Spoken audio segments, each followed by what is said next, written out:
আচ্ছা বলুন তো, আমি একবার ওদের সব থেকে বড় নেতাকে সুযোগ পেয়ে দিল্লিতে জিজ্ঞেস করেছিলাম, আমি বলছি রাম মুসলমান ছিলেন, আমি মদন মিত্র বলছি, কি করবেন? আপনি প্রমাণ করুন রাম হিন্দু ছিলেন, রামের টাইটেল কি ছিল? কেন রাম লক্ষণ ওটা হলো নাকি? ঠিক করে বলুন। ও দশরথ কৃষ্ণ এসব বললে হবে না তো। রাম হিন্দু ছিল, আমি বলছি, আমি মদন মিত্র, গোটা ভারতবর্ষের বাজারে ছড়িয়ে দিন। কি করবে বিজেপি? মারবে।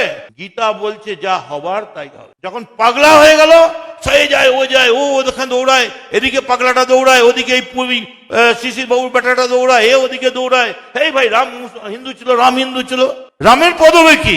অনেকক্ষণ বাদে একজন বড় কাঠিয়া বাবার মতো একটা বড় পাগড়ি করা, মাফ করবেন, কাঠিয়া বাবাকে আমি অপমান করিনি, মুখ দিয়ে বেরিয়ে গেছে, জটাধারী একজন ব্রাহ্মণ, সে এসে গম্ভীর ভাবে, তার একদিকটা মোদি একদিকটা অমিত শাহ, বলল রাম হিন্দু ছিলেন, রামের টাইটেল ছিল রাম জেঠমালানি। যা চলে।